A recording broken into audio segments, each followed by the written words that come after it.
নমস্কার সকলকে আমার নতুন একটি ব্লগে আপনাদের অনেক অনেক অনেক ওয়েলকাম।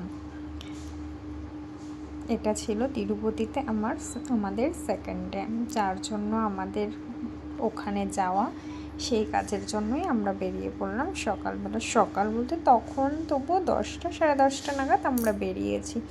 দেখুন চারিদিকে রাস্তাঘাট, পরিবেশটা কত সুন্দর না, দেখে একদম মন জুড়িয়ে যায়। তারপরে আমরা যেখান থেকে টিকিট কেটেছি সেখান থেকে একটু জল নিয়ে আবার কিছুটা এগিয়ে গেলাম, কারণ আমরা যেই কাজের জন্য এসেছি সেটা এখানেই হয়। মানুষকে জেনে জেনে যেহেতু এসেছি, কারণ আমরা তো জানি না, তাই চারিদিকে দেখুন মানুষের মেলা বসেছে, কোনো দিকে ফাঁকা নেই, চারিদিকে মানুষজন, দোকানপাট, মানে দারুণ লাগছে। আমাদের সবার খুব ভালো লেগেছে। তারপর আমরা আস্তে আস্তে ভেতরে গেলাম, কারণ সেখানে গিয়ে আবার লাইন দিতে হবে। কিসের জন্য লাইন দিলাম, কেন দিলাম সেটা আপনারা বুঝতেই পারছেন। দেখুন এখানে লাইন দেওয়ার পরে, টিকিট কাটার পরে একটা স্লিপ দিয়েছে আমাদেরকে। স্লিপ দেওয়ার পরে একটা করে ব্লেড দেওয়া হয়েছে, যেহেতু 3জনের চুল ফেলবে তাই হচ্ছে 3টে ব্লেড। আদির আমাদের মানসিক ছিল, তো সেটার জন্যই 1.5 বছরের চুল ওর এখানে দেওয়া হবে। তিরুপতি বালাজির কাছে ওর বাবা প্রে করেছিল, সেই দিনটা চলে এসেছে। তার বাবার ইচ্ছা পূরণ হয়েছে, সুস্থভাবে আদি হয়েছে, তাই সেই চুল ফেলতেই, মানে তাকে চুল দান করতেই আমরা চলে গেছিলাম। তার সাথে ওর পিসু আর ওর বাবাও হচ্ছে চুল ফেলেছিল। এখানে দেখুন এত বড় হল রুমের মধ্যে কাউন্টার করা আছে, মানে নাম্বার আছে, সেই স্লিপের নাম্বার অনুযায়ী আপনি যার কাছে আপনার নাম্বার পড়েছে সেখানে চলে যাবেন। এখানে মেয়ে বউ সকলেই চুল ফেলে।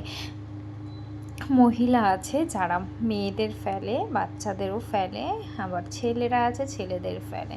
এরকম করে কাউন্টার আছে, ওই যে ওপরে দেখুন নাম্বারগুলো লেখা আছে। তো আমাদের পড়েছিল এনার কাছে, খুব ভালো ওনার ব্যবহার।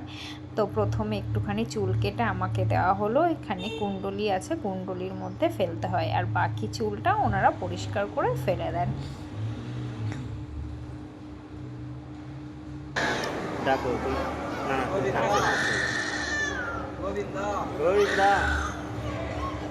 এই সময় আদিত্য ভীষণ কান্না করছিল।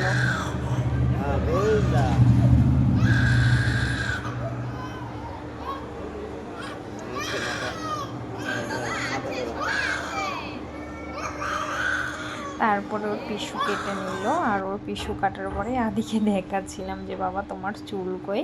ও তো প্রথমে একটুখানি হাঁ হয়ে গেছিলো ওর লুকটা দেখে, কিন্তু তারপরে ও লজ্জা পাচ্ছিল আর হেসে ফেলেছে।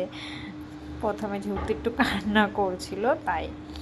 তারপরে ওর বাবা কাটলো, তারপরে আমরা বেরিয়ে গেলাম বাইরে কিছু খাওয়ার জন্য, যেহেতু অনেকটাই বেলা হয়ে গেছিলো তাই। এবার অনেকে হয়তো বলবেন এ বাবা চুল কেটেছেন স্নান না করে খাচ্ছেন, এরকম ব্যাপার, কিন্তু এখানে এরকম কোনো ব্যাপার নেই। বিশ্বাস করুন, আপনি আপনার মতন চুল ফেলে স্নান করবেন না, পরে করবেন। অনেকে ওখানে করছিল, যেহেতু আমাদের রুম নেওয়া ছিল তাই আমরা আর ওখানে করিনি। আমরা রুম থেকে আবার এতটা আসবো, যেহেতু এতটা বলতে 10-15 মিনিট তো হেঁটে আসতে হয়, বাচ্চা নিয়ে এতবার তো আসা যাওয়া যায় না। আর তার জন্য আমরা প্যাকিং করেও নিয়ে যাইনি, আমরা এখানে বসে খাওয়া দাওয়া করে তারপরে রুমে গিয়ে স্নান করে আবার ঘুরতে বেরিয়েছিলাম।